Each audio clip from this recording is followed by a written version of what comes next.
Partner, iRadio is your answer.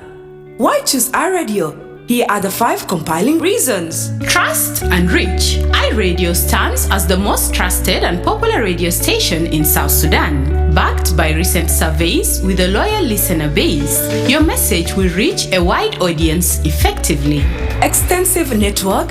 iRadio is not just a radio station. It's a network of interconnected stations. When you partner with iRadio, we'll broadcast your program across multiple locations such as Wow, Awil, Kwajo, Yambio, Bor, Rang, Malakal, and Baliet, ensuring maximum coverage and impact.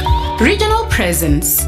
iRadio footprint extends to the states of Western and Northern Bahr el Ghazal, Western and Central Equatoria, Jonglei, Upper Nile, and Warab. By collaborating with iRadio, you can connect with diverse communities and target audiences in these regions. Community engagement. Partnering with iRadio means engaging with communities at a grassroots levels. Your message will resonate with listeners in various locations, fostering meaningful interactions and driving brand awareness. Comprehensive coverage with stations in strategic locations like Reng, Malakal, and Baliet. iRadio offers comprehensive coverage that reaches both urban centers and remote areas. Your partnership with iRadio ensures visibility across a wide geographic area. Don't miss out on the opportunity to amplify your message with iRadio. Partner or advertise with us today and make your voice heard across South Sudan.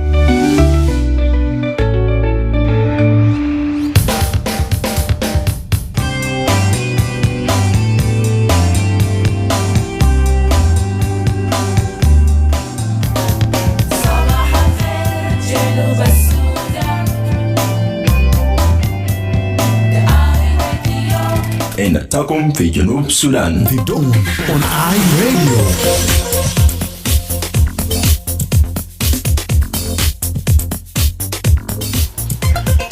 Right, a very good morning to you and welcome to the second half of the Dawn program here on iRadio, a live broadcast from the capital, Juba. I'm your host, Emmanuel Joseph Akile, and today is Monday, the 6th of October 2025, coming to 13 minutes now after the hour of 7.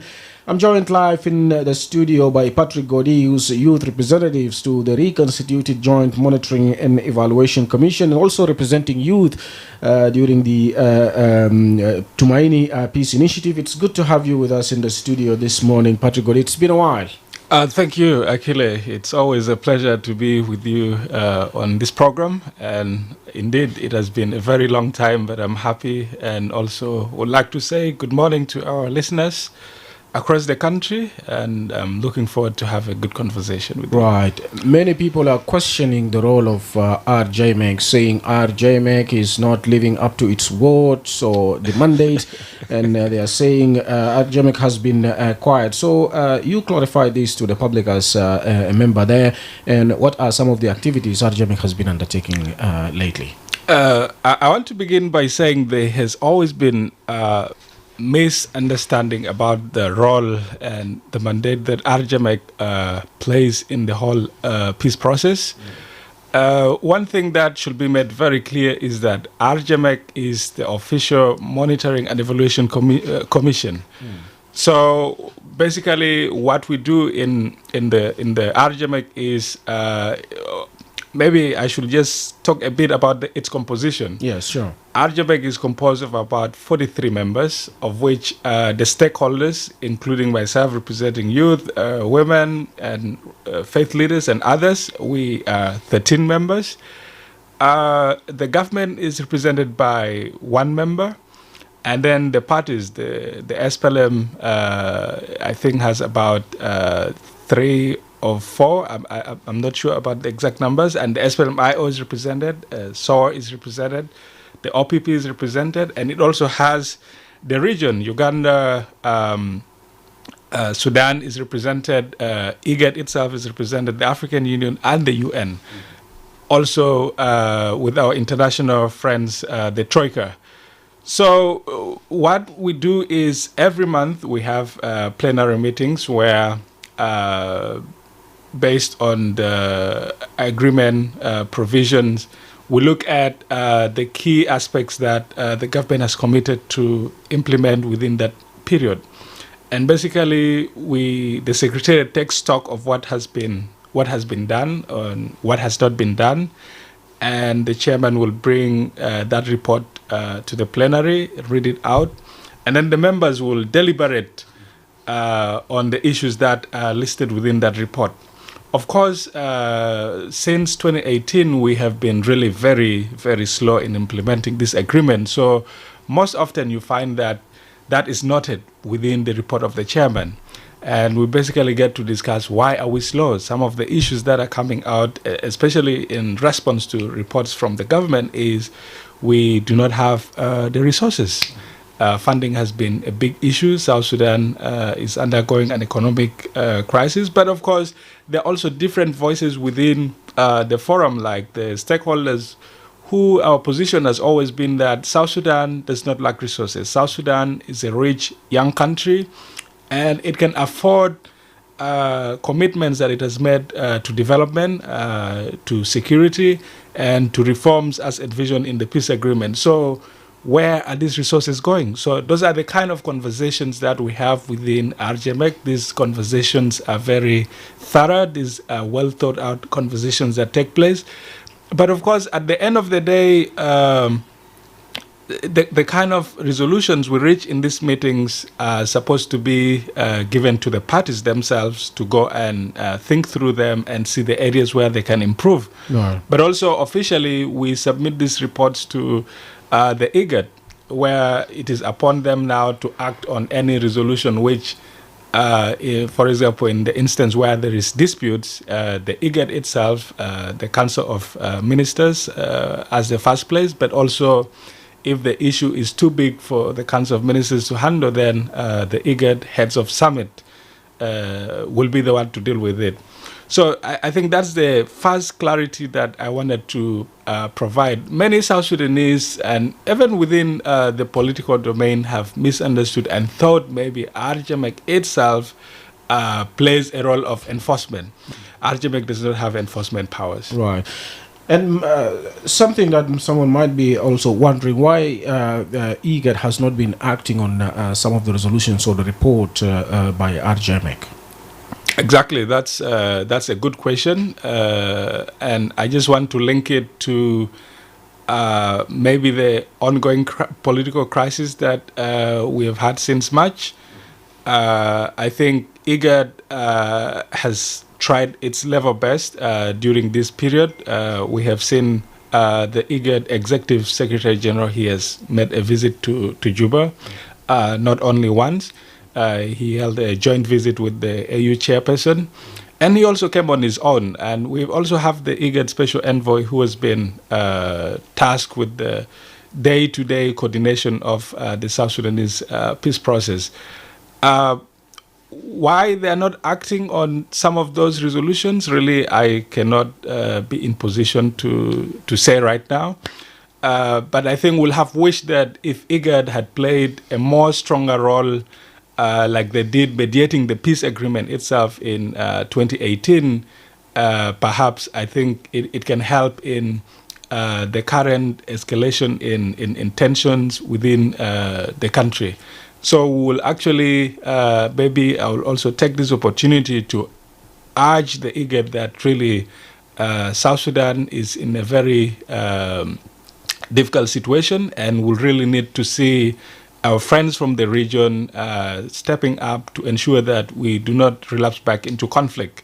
I think this is very important for issue of regional peace and security.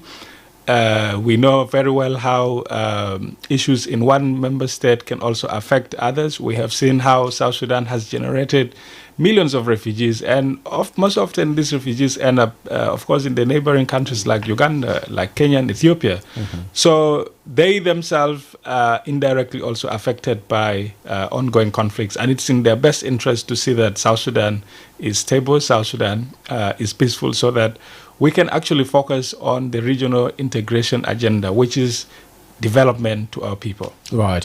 And talking about youth, what role do you or do young people currently play in peace-building efforts here in South Sudan, Godi? Right now, officially at the RGMEC, I make sure that youth voices, youth interests within the peace agreement get attention.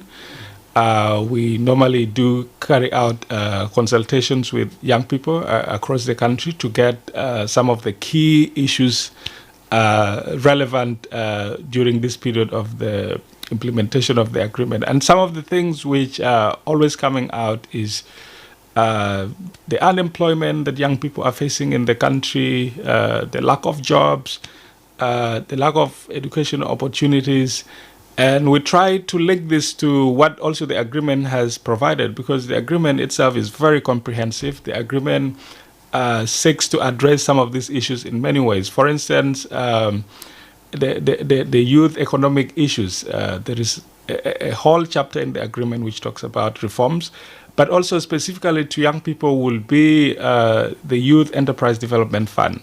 That was envisioned to at least give young people a head start who want to get into entrepreneurship, young people who want to start businesses, young people who are already in businesses and maybe need partnerships, they need mentorship. The whole design of the Youth Enterprise Fund will capture all those different aspects to address different needs of young people. And that is why we have always been very vocal about it. We say this is a very important tool to unlock young people's potential, and the government should give attention.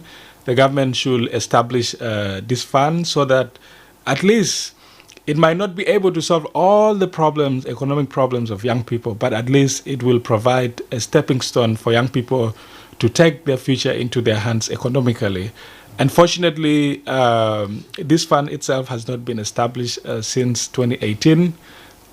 So far, what we know is that its legislation has been drafted. It's in the parliament. It went through the first and second reading.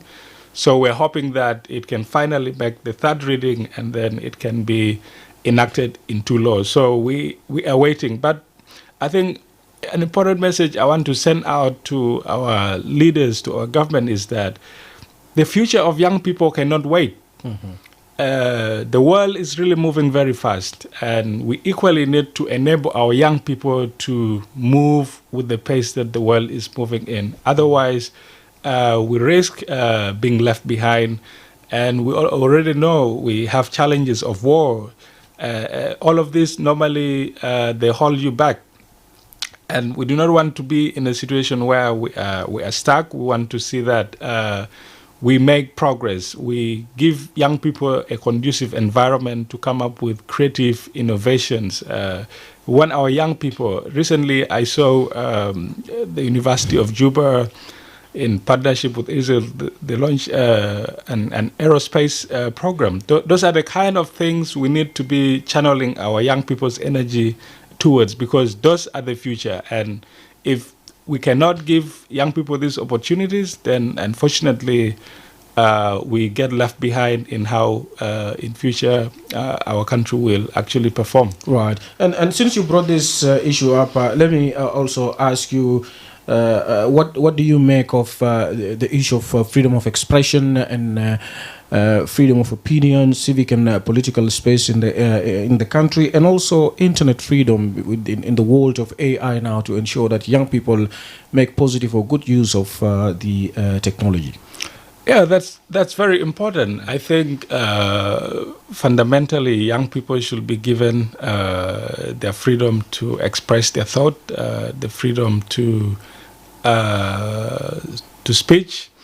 And I think it is through this free environment that some of the ideas that they have, they might not conform to what government leaders want to listen.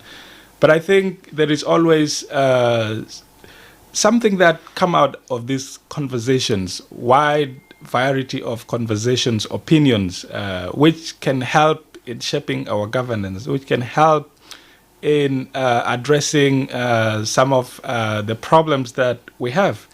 But if you close the environment then, and people are living in a state of fear, and you only have one voice, which is the government voice, or a few individuals' voice, then you miss the opportunity to have really very good ideas coming from different people for you to filter through and pick maybe one or two which can be helpful to the country. So a free space is very important, and particularly for young people. Right now, we have so many processes ongoing in the country, and they can only be achieved when there is a free space. We are talking about elections. Elections cannot happen where you are suppressing voices of others because maybe they share a different political thought. We are looking at the constitutional making process. Actually, as of today, the NCRC has sent some of its commissioners to the states to carry out civic education and consultations without assurances that young people are able to gather in those meetings, or even generally, every South Sudanese is able to gather in those meetings and freely express what is in their mind. It's not going to be a very fruitful discussion because some people will shy away from saying anything. Others will say something, but not necessarily what they could have said if they're given assurances of their safety. You know, in South Sudan, sometimes people were joking that one of the leaders said, "You have freedom of expression, but they cannot guarantee your freedom after expressing your freedom." Yes. You see, so we do not want to live in that kind of state. We want our young people to come to these meetings knowing very well what they will say is valued, whether it's right or wrong, whether it's shared by majority or it's shared by others. I think just for them to be listened to is important, and that is how we will have a rich constitution. That is how we'll have peaceful democratic elections, and these are key pillars in shaping how the future of South Sudan will be, which of course we envision it to be peaceful, secure, and prosperous. So we need to get these processes right by opening the civic and political space, encouraging young people that, you know, you can always go out, interact with others, engage in these political processes, and you do not have to fear about your safety. Yes, and Godi, there are also concerns that the peace agreement is dead or violations continue to happen from now. It happens from... Parties are trading accusations against each other, and many are saying that this peace agreement is no longer in place. What would you say? What I would say is the spirit of the agreement lives on. Although I want to state it very clearly that we have faced the most serious challenge to the peace agreement since its signing 7 years ago.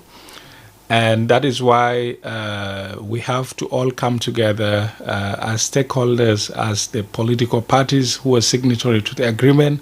And we are also inviting the guarantors of this agreement, which is IGAD and the other friends like the Troika, to really help all of us to understand why some of these violations continue. And particularly in 2025, when we should have a more focused agenda for the transition, which, Akile, when this agreement was extended in September 2024, I think the consensus was basically on three things.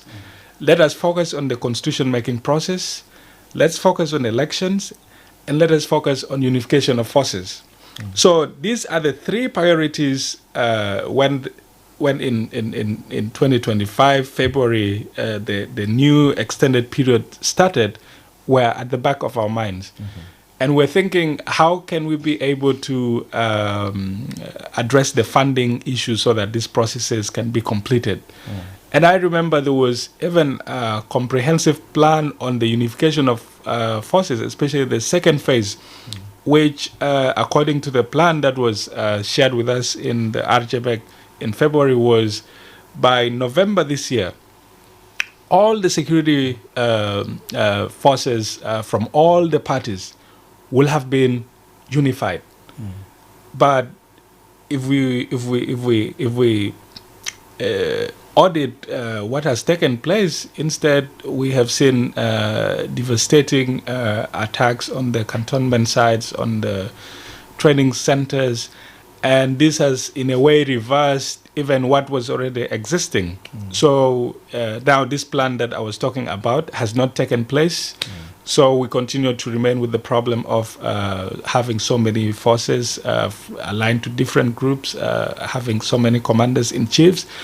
And when we talk about the constitution, I think we also have now a delay, and the NCRC has always been clear and said for them to deliver a constitution for South Sudan, they need at least 18 months, of which they'll begin counting the 18 months from the day they receive funding.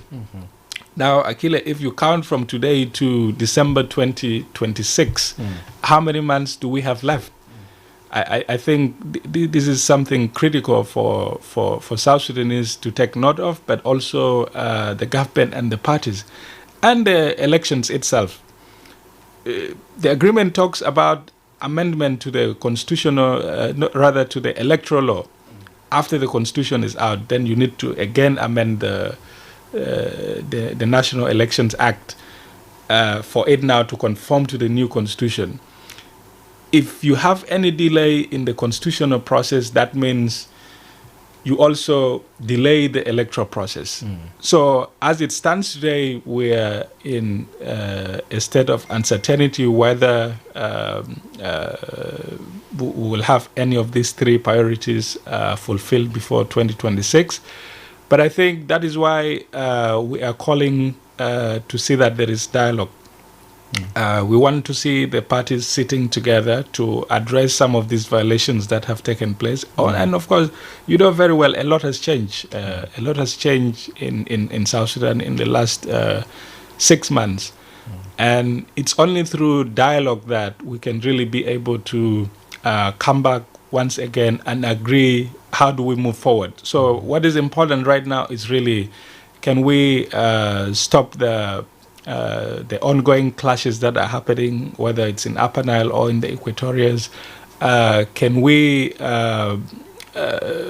stop the displacement? Because again, what has happened is we're now seeing a new humanitarian crisis coming up because people are being displaced from their areas, and also we are talking about flooding, and all of this is happening in an environment where international partners are no longer really that interested in putting a lot of money to address these issues. The government itself has been having its own problems, so it cannot meet these challenges.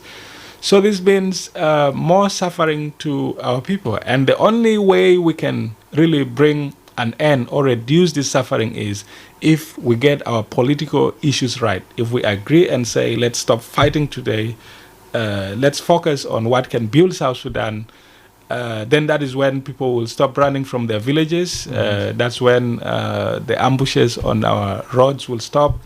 That is when the ethnic tensions that have been rising in some of the areas in our country will stop. And it will reset our mind to focus on developmental issues. Right. And let me bring in the issue of Tumaini. And recently, the Vice President, Josephine Logu in New York, actually, during her speech at the 80th General Assembly, she said the government is considering the resumption of Tumaini peace initiative. What's your take? I think we have been waiting for when the government will actually address the question of Tumaini. We thought Tumaini was a good platform to help South Sudan consolidate on peace by engaging the all-out groups who were not part of the RSS. And that complemented also the three priorities which I had mentioned to you. For you to have an inclusive political process, you need to have everybody on board. And what Tumaini was going to do was to bring that inclusivity to the conclusion of the transitional process in South Sudan, so that every political leader or party will freely participate in these elections. And that's why it really got a lot of support from South Sudanese, from those of us who were delegates in the process. We really wanted to see that it had a successful outcome. But since February this year, the process has been indefinitely adjourned, and we have all been wondering what is going on. And to add a further complication is now also the RSs itself, those who are signatories to RSs now are having another conflict. And I think Tumaini remains a good platform that could also eventually try to address some of the issues that we are seeing within the RSS itself. So it is very good that the Vice President announced during her statement in the UN General Assembly that the government is considering to reconvene. I think what is important is for South Sudanese to have any platform to discuss their issues, basically, and reach consensus, reach agreement on how to move forward. And if Tumaini will be that platform, I think it is very good, and we should all welcome and embrace it, because South Sudanese had supported the initiative, the region had supported the initiative, the international community also supported the initiative. So what we wait to see is the next steps from the government, officially informing the mediators, and the mediators will do their part of reaching out to the different parties who have been participating. So I think it comes at the right time, and maybe it will also help in addressing the new recent developments that have taken place in South Sudan. Right. ده بيجيبنا لحوالي 38 دقيقة بعد الساعة 7. ده الوقت اللي فيه نرفع المكالمات. It's now time to pick few calls on 0911-986-986 or 0922-986-986. Hi, Radio. سليمان تفضل.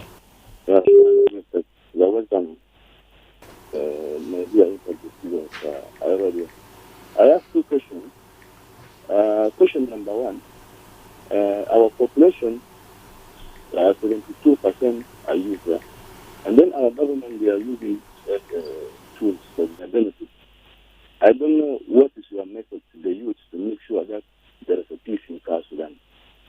Number two, we have been listening from Kolmanyanga, Tumaini has died. As if Tumaini has died, or Tumaini is still alive? I want you to answer me. Thank you. All right. شكرا لك. Radio. Hello, Muhammad. Yes. معك فرانكو سيري. تفضل. نعم. أسأل ضيفك في الاستوديو. الإيجاد طبعا هي كمنظومة أصبحت فشلها، لأن الإيجاد بلا فاشل ما قادر تحل مشكلة حتى اليوم لحد اللحظة. لأن إذا كان اتفاق السلام المنشط تم توقيعه عليه لحد يوم الليلة خلاص انتهت، وما عنده أي دور فعال في إحياء بتاع اتفاقية. ده واحد. الاثنين الأرجمك الأحداث اللي حصل في ناصر ما قدر يوقف الحرب، ما قدر يصل للموقع، خلى المشاكل تحصل، وفي النهاية رجعوا لهم للحركة الشعبية في المعارضة. يعني معناته إيجاد ما عنده أي دور، كله فعال خالص في جنوب السودان. فنتمنى إنه يعني إذا كان إيجاد تم تكوينه كهو حل المشاكل في الدول بتاعت الإيجاد بنفس الناحية، معناته الإيجاد ما عنده أي دور فعال، كله يشتغل ورود، لازم يستعينوا بالاتحاد بس فقط بدون بعيدون بدون إيجاد. شكرا جزيلا. Alright, شكرا. Hi, Radio. Good morning, Emmanuel. Yes, good morning. Ding. Welcome. Yeah, actually, Arjemet, they mostly complain of monitoring. But sometimes when you monitor something that has no reason, have no result, you will not say that I am doing the work, because they are given a task. Okay? And my question is to the guests in the studio, that task is to monitor. And I think you have already monitored and you know what happened. Whom do you supposed to report to? And what will you, somebody, the person you're reporting to, what will he or she do? What will be the act if you are, in case you are reporting to grantors? What's supposed to be done by grantors? Because we as a citizen, we have seen there is a failure in the agreement. That's one. Another question is that RGMAC, we always claim that RGMAC are maintaining the seat, not because they don't know what is happening. So you guys are just sitting there. As long as the job is there, this is good for you. So what do you think that, is it that you sitting in the position and offices will not affect the South Sudanese citizen? Because this argument was brought actually to make sure that the peace is implemented in time. And if the peace is not implemented in time, that will not be called peace. So what else do you think will you do to make sure that these are, revitalized agreements will be actually genuinely implemented as you guys in argument expected it, because you're supposed to actually succeed 100% to make sure that the peace is actually monitored and is well implemented. And the third question is that we South Sudanese, this peace has brought a lot of burden on us. Now, the vice president is in the court. There is a conflict here. There's the IO who is already remaining in the peace, wanted to implement the agreement. That is group of Stephen Farr and the group of Nathaniel Wayet Parino there. They are also declaring themselves as is acting chair, doctorial chair in the court. Where is Arjemek here? Because if Arjemek is still for peace, if you guys are still for peace, meaning you are with a group of Stephen Farr, these are the groups implementing the peace. If you are with asking other group, because those one already declared themselves that the revitalized agreement dead. Those of Nathaniel were yet. Now, this is my third question. What do you think here? Which group are you going to encourage to make sure that peace did not die? If you are willing for peace to remain there, so that we go for election 2026. And then the first question is, are you, do you know when 2026 the election will be actually in place? Or do you think there is another extension? Thank you. All right. Thank you, Diang Ding. A number of questions. Hi, Radio. Hello. Yes? This is Jackson from Serikat. Jackson, welcome. Yeah, I'm saying that this Tumaini is, they are saying that one, and some people are saying live. But let me see it that this Tumaini is live. But certain fears from our South Sudanese foreigners who are in the government, they're the ones who are spoiling all this thing. Because the interest not living in South Sudan. But if we're alone without South Sudanese foreigners, then we shall be okay. Because why can't the government leave these the South Sudanese foreigners to leave government completely? Because they are nationalized already in other countries. They are coming here all to spoil. They are getting this money to feed their children outside. Let us look into it. Somali is not dead.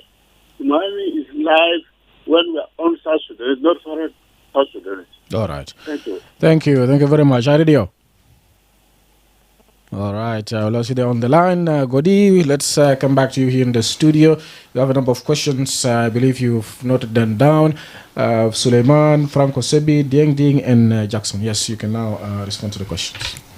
Yeah, let me start with, I think it was Suleiman who talked about the youth. Yes, indeed, youth are the majority in the country. And we have also seen how youth have been misused in these conflicts. Actually, today, Akile, if you go and visit any of these groups that are involved in the current fighting, you will find maybe 100% that their forces are young people. So that brings about the question of how can we transform young people to really be agents of peace? That is one of the key issues that we have been discussing whenever we have meetings with young people. We are saying, young people, you have a lot of potential within you. You also happen to be in a country which is really blessed so much with a lot of resources. And some of the problems that have pushed young people to these conflicts, before I was talking about lack of jobs or employment opportunities, are a result of the failure to put in place good systems that can accommodate young people. We are one of the countries with a very small population and yet very rich. So even sometimes we want to argue and say it is possible for South Sudanese to not have jobs and they still have a payment from the government to sustain their daily needs without having to work. And we have seen this happen before, by the way, Akile. In the early days of our country, I remember I was a student in Uganda, and the government used to support all the students. Whether you were at the university, you were in the high school, it provided funds. So the question is, why was that program not continued, or even why was it not extended now to young people inside the country? I think this is a very good question, because if we could afford it before, it means we can even afford it now. But even that program itself, it stopped. I don't know, maybe I should ask the students who are currently in the universities to tell me if the government is giving them any money. So the question is, young people, they need to be engaged to understand their rights. And sometimes I don't want to say young people don't know their rights. I think young people, they know their rights. They just need to be guided. They just need to be given the platforms so that they can exercise their leadership skills. I have gone across the country, whether it's in Malakal or in Bentiu, and a lot of the work that is being done is also by young people. Let us not discredit young people as people, a group that is always violent, a group that is always involved in all these bad things happening in the country. No. Young people are also doing their level best to provide for their families through all sorts of work that they can get. I think the key point here is, how can we have a comprehensive program that really empowers young people? If we can do that, then we will be able to channel all this energy that young people carry with them for the good and the benefit of the country. But in the absence of any clear program, and we're having all these political conflicts among us, this is only going to divide the young people. This one will be for this group B, group A, group C, and we lose on this energy that the young people will have been bringing to develop our country. So I think the constitutional process is a good way to engage young people. Also, the election is a good way to engage young people. And also the transitional justice, by the way. Young people recently also made nomination where they selected a young person to represent them in the transitional justice process. So some of this panel that was selected will be given responsibility to actually appoint the commissioners of the Commission on Truth, Healing and Reconciliation and the Compensation and Reparation Authority. So young people will also be in position to channel their views to that young representative to tell us what kind of officials do we want in those commissions. And young people also have been documenting who is corrupt in this country, who has been committing atrocities, who has been killing who. So this will inform how that body is shaped. And that's why I think when I encourage young people always to say, let them engage in these processes, it is part of shaping how this institution will look like, how the laws that will be drafted will look like. And that's important for our young people. And on Tumaini, I think two callers have mentioned and asked the status of Tumaini. Is it dead? Is it alive? I think Tumaini, as much as it has been adjourned for the last 7 or 8 months, we can say the initiative is not dead. Tumaini, it's important to understand that it was an initiative initiated by the president himself. And when the president reached out to his counterpart in Kenya, they all agreed and said, okay, we need this initiative and we're going to throw our full support behind it. So, with due respect to many voices, whether it's in the government or outside government, who have pronounced the initiative as dead, I do not buy into that, because for as long as the president remains committed to the initiative, I want to say it remains alive. And I caught up with Mohammed Guyo, the deputy chief mediator, and he said, hope does not die. Exactly. Hope does not die. So let our people take that Tumaini is alive. It has been adjourned. And when the time is right, it will reconvene. And I feel now is the time for it even to be reconvened, so that all these different groups that are fighting, all these groups that have differences and issues, can sit down and address those problems in a peaceful manner. And the good thing you said, the deputy chief of Tumaini said, hope does not die. That also shows the level of commitment that when we South Sudanese are ready to talk, there is a platform for us to come to, and they will be very happy to host us. Right, we have about 7 minutes now. And where is Arjamek in the ongoing crisis? Talk about IGAD failed and Arjamek. We mentioned the issue of Nasser, among others. Yes. What is Franco? Arjamek, I think in the current crisis, Arjamek has issued its statements. Arjamek has urged for a political dialogue among the parties. Arjamek has also called for the citizen to be given access to go and investigate the Nasser incident in the first place, and then also all the other subsequent incidents that have taken place in different parts of the country. So I think that shows that it remains committed and it is doing its work. But also, I think there are challenges which are fair to acknowledge. If you do not have access to these locations, then how are you supposed to report? Because you also have to report based on verified information after a thorough investigation has taken place. Mm-hmm.